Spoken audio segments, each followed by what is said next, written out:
उद्बोधन के लिए। और अब समय है स्वरवेद महामंदिर धाम के प्रथम चरण के लोकार्पण के लिए, शिलापट के अनावरण का। मैं माननीय प्रधानमंत्री जी से अनुरोध करूंगी कि वो रिमोट का बटन दबाकर शिलापट का अनावरण करें और इसका लोकार्पण करें।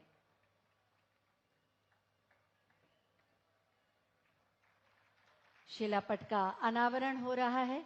लोकार्पण संपन्न हुआ स्वरवेद महामंदिर धाम के प्रथम चरण का। बहुत बहुत धन्यवाद माननीय आपका, काशी को एक और उपहार देने के लिए। हम सबका सौभाग्य है कि हमें माननीय प्रधानमंत्री के रूप में एक आस्थावान, निष्ठावान, जन कल्याण के लिए समर्पित आध्यात्मिक व्यक्तित्व मिला है, जिन्होंने सनातन संस्कृति के गौरव को और बढ़ाया है।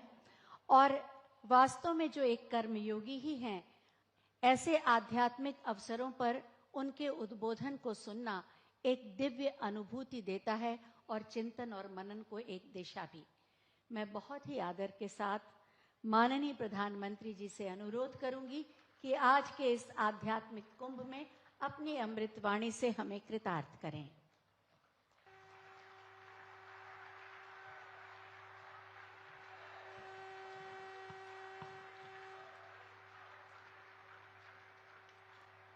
श्री सद्गुरु चरण कमलेभ्यो नमः। उत्तर प्रदेश के मुख्यमंत्री योगी आदित्यनाथ जी, केंद्रीय मंत्रिमंडल के मेरे साथी महेंद्रनाथ पांडे जी, उत्तर प्रदेश सरकार के मंत्री भाई अनिल जी, सद्गुरु आचार्य पूज्य श्री स्वतंत्र देव जी महाराज, पूज्य श्री विज्ञान देव जी महाराज, अन्य महानुभाव, देश भर से पधारे सभी श्रद्धालुगण और मेरे परिवारजनों, काशी प्रवास का आज मेरा ये दूसरा दिवस है। हमेशा की तरह काशी में बीता हर क्षण अपने आप में अद्भुत होता है, अद्भुत अनुभूतियों से भरा होता है। आपको याद होगा 2 वर्ष पहले इसी तरह हम अखिल भारतीय विहंगम योग संस्थान के वार्षिकोत्सव में एकत्र हुए थे। एक बार फिर मुझे विहंगम योग संत समाज के शताब्दी समारोह के ऐतिहासिक कार्यक्रम में आने का अवसर मिला है। विहंगम योग साधना की ये यात्रा 100 वर्षों की अपनी अविस्मरणीय यात्रा पूरी की है। महर्षि सदाफल देव जी ने पिछली सदी में ज्ञान और योग की दिव्य ज्योति प्रज्वलित की थी। इन 100 वर्षों की यात्रा में इस दिव्य ज्योति ने देश दुनिया के लाखों करोड़ों लोगों के जीवन को परिवर्तित किया है। इस पुण्य अवसर पर यहां 25,000 कुंडीय स्वरवेद ज्ञान महायज्ञ का आयोजन भी हो रहा है। मुझे खुशी है, मुझे विश्वास है, इस महायज्ञ की हर एक आहुति से विकसित भारत का संकल्प और सशक्त होगा। मैं इस अवसर पर महर्षि सदाफल देव जी को श्रद्धापूर्वक नमन करते हुए उनके प्रति मेरे हृदयस्थ भावों को पूर्ण श्रद्धा के साथ समर्पित करता हूं। मैं उनकी गुरु परंपरा को अनवरत आगे बढ़ाने वाले सभी संतों को भी प्रणाम करता हूं। मेरे परिवारजनों, आप संतों के सानिध्य में काशी के लोगों ने मिलकर विकास और नवनिर्माण के कितने ही नए कीर्तिमान गढ़े हैं। सरकार, समाज और संतगण सब साथ मिलकर काशी के कायाकल्प के लिए कार्य कर रहे हैं। आज स्वर्वेद मंदिर बनकर तैयार होना इसी ईश्वरीय प्रेरणा का उदाहरण है। ये महामंदिर महर्षि सदाफल देव जी की शिक्षाओं का, उनके उपदेशों का प्रतीक है। इस मंदिर की दिव्यता जितना आकर्षित करती है, इसकी भव्यता हमें उतना ही अचंभित भी करती है। इसलिए मंदिर का भ्रमण करते हुए मैं खुद भी मंत्र मुग्ध हो गया था। स्वर्वेद मंदिर भारत के सामाजिक और आध्यात्मिक सामर्थ्य का एक आधुनिक प्रतीक है। मैं देख रहा था, इसकी दीवारों पर स्वर्वेद को बड़ी सुंदरता के साथ अंकित भी किया गया है। वेद, उपनिषद, रामायण, गीता और महाभारत आदि ग्रंथों के दिव्य संदेश भी इसमें चित्रों के जरिए उकेरे गए हैं। इसलिए ये मंदिर एक तरह से अध्यात्म, इतिहास और संस्कृति का जीवंत उदाहरण है। यहां हजारों साधक एक साथ विहंगम योग की साधना कर सकते हैं। इसलिए ये महामंदिर एक योग तीर्थ भी है और साथ साथ ये ज्ञान तीर्थ भी है। मैं इस अद्भुत आध्यात्मिक निर्माण के लिए स्वर्वेद महामंदिर ट्रस्ट को और लाखों लाखों अनुयायियों को बधाई देता हूं। विशेष रूप से मैं पूज्य स्वामी जी स्वतंत्र देव जी और पूज्य श्री विज्ञान देव जी का विशेष रूप से अभिनंदन करता हूं, जिन्होंने इस अनुष्ठान को पूरा किया। मेरे परिवारजनों, भारत एक ऐसा राष्ट्र है जो सदियों तक विश्व के लिए आर्थिक समृद्धि और भौतिक विकास का उदाहरण रहा है। हमने प्रगति के प्रतिमान गढ़े हैं, समृद्धि के सोपान तय किए हैं। भारत ने कभी भौतिक उन्नति को भौगोलिक विस्तार और शोषण का माध्यम नहीं बनने दिया। भौतिक प्रगति के लिए भी हमने आध्यात्मिक और मानवीय प्रतीकों की रचना की। हमने काशी जैसे जीवंत सांस्कृतिक केंद्रों का आशीर्वाद लिया। हमने कोणार्क जैसे मंदिर बनाए। हमने सारनाथ और गया में प्रेरणादायी स्तूपों का निर्माण किया। हमारे यहां नालंदा और तक्षशिला जैसे विश्वविद्यालयों की स्थापना की गई। इसलिए भारत की इन आध्यात्मिक संरचनाओं के इर्द गिर्द ही हमारी शिल्प और कला ने अकल्पनीय ऊंचाइयों को छुआ। यहां से ज्ञान और अनुसंधान के नए मार्ग खुले, उद्यमों और उद्योगों से जुड़ी असीम संभावनाओं का जन्म हुआ। आस्था के साथ साथ योग जैसे विज्ञान फले फूले और यहीं से पूरे विश्व के लिए मानवीय मूल्यों की अविरल धाराएं भी बही।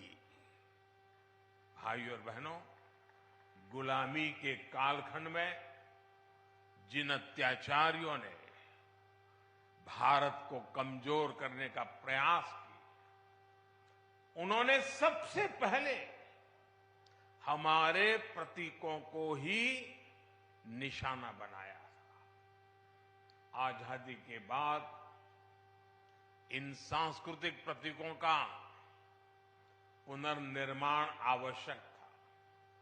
अगर हम अपनी सांस्कृतिक पहचान को सम्मान देते तो देश के भीतर एकजुटता और आत्मसम्मान का भाव मजबूत होता।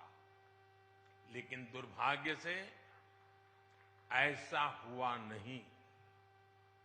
आजादी के बाद सोमनाथ मंदिर के पुनर्निर्माण तक का विरोध किया गया था और ये सोच दशकों तक देश पर हावी रही। इसका नतीजा ये हुआ कि देश हीन भावना के गर्त में चला गया, अपनी विरासत पर गर्व करना भूल गया। लेकिन भाइयों और बहनों, आजादी के 7 दशक बाद आज समय का चक्र एक बार फिर घुमा है।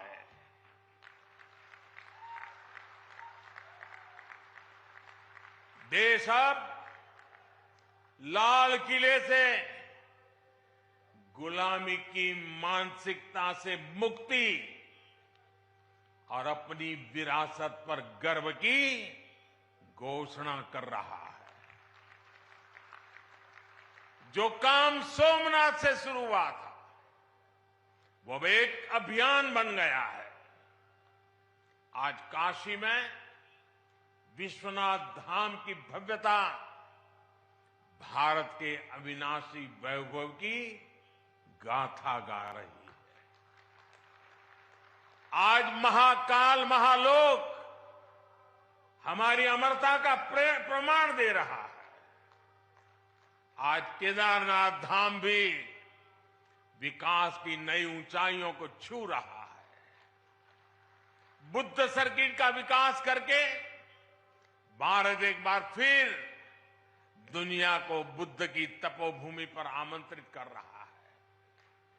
देश में राम सर्किट के विकास के लिए भी तेजी से काम हो रहा है और अगले कुछ सप्ताह में अयोध्या में राम मंदिर का निर्माण भी पूरा होने जा रहा है। साथियों, हम समग्र विकास की ओर कदम तभी बढ़ा पाते हैं जब देश अपनी सामाजिक सच्चाइयों और सांस्कृतिक पहचान का समावेश करता है। इसलिए आज हमारे तीर्थों का विकास भी हो रहा है और भारत आधुनिक इंफ्रास्ट्रक्चर में नए रिकॉर्ड भी बना रहा है। आज देश में विकास की रफ्तार क्या है, इसकी झलक आपको अकेला बनारस ही दिखा देता है। काशी विश्वनाथ धाम ये परिसर का निर्माण हुए पिछले सप्ताह ही 2 साल पूरे हुए हैं। इसके बाद से बनारस में रोजगार और व्यापार कारोबार एक नई तेजी पकड़ चुका है। पहले एयरपोर्ट पर पहुंचते ही चिंता होने लगती थी कि शहर तक कैसे पहुंचेंगे। टूटी सड़कें, हर और अव्यवस्था, यही बनारस की पहचान थी। लेकिन अब बनारस का मतलब है विकास। अब बनारस का मतलब है आस्था के साथ आधुनिक सुविधाएं। अब बनारस का मतलब है स्वच्छता और बदलाव। बनारस आज विकास के अद्वितीय पथ पर अग्रसर है। वाराणसी में कनेक्टिविटी बढ़ाने के लिए पिछले लगभग 9 सालों में ऐतिहासिक कार्य हुए हैं। वाराणसी से सभी शहरों को जोड़ने वाली सड़कें या तो 4 लेन की हो गई हैं या फिर 6 लेन की बना दी गई है। पूरी तरह नई रिंग रोड भी बनाई गई है। वाराणसी में नई सड़कों का जाल बिछाया जा रहा है। पुराने के साथ ही नए क्षेत्रों को भी विकसित किया जा रहा है। बनारस में रेलवे स्टेशनों का विकास हो, बनारस से नई नई ट्रेनों की शुरुआत हो, डेडिकेटेड फ्रेट कॉरिडोर का काम हो, एयरपोर्ट पर सुविधाओं का विस्तार हो, गंगा जी पर घाटों का पुनर्निर्माण हो, गंगा में क्रूज चलाना हो, बनारस में आधुनिक अस्पतालों का निर्माण हो, नई और आधुनिक डेयरी की स्थापना हो, गंगा किनारे किसानों को प्राकृतिक खेती के लिए मदद हो। हमारी सरकार यहां के विकास में कोई कोर कसर बाकी नहीं छोड़ रही। बनारस के युवाओं के कौशल विकास के लिए यहां ट्रेनिंग संस्थान भी खोले गए। सांसद रोजगार मेले के माध्यम से भी हजारों युवाओं को रोजगार मिला है। भाइयों और बहनों, इस आधुनिक विकास का जिक्र मैं यहां इसलिए कर रहा हूं क्योंकि हमारी आध्यात्मिक यात्राओं में सबसे बड़ी परेशानी इंफ्रास्ट्रक्चर के अभाव की भी होती है। जैसे कि बनारस आने वाले यात्री शहर से बाहर बने ईश्वर मंदिर में जरूर जाना चाहेंगे, लेकिन अगर उनके लिए आज जैसी सड़कें न होती तो चाहकर भी अपनी इच्छा पूरी नहीं कर सकते थे। लेकिन अब स्वर्वेद मंदिर बनारस आने वाले श्रद्धालुओं के लिए एक प्रमुख स्थान बनकर उभरेगा। इससे आसपास के सभी गांवों में व्यवसाय और रोजगार के अवसर बनेंगे, लोगों की उन्नति के रास्ते खुलेंगे। मेरे परिवारजनों, विहंगम योग संस्थान जितने हमारे आत्मिक कल्याण के लिए समर्पित है, उतना ही समाज की सेवा के लिए भी सक्रिय रहा। यही सदाफल देव जी जैसे महर्षि की परंपरा भी है। सदाफल देव जी योगनिष्ठ संत होने के साथ ही आजादी की लड़ाई लड़ने वाले स्वतंत्रता संग्राम सेनानी भी थे। आज आजादी के अमृतकाल में उनके संकल्पों को आगे बढ़ाना उनके हर एक अनुयायी का दायित्व है। मैं पिछली बार जब आपके बीच आया था तो मैंने देश की कुछ अपेक्षाएं भी आपके सामने रखी थी।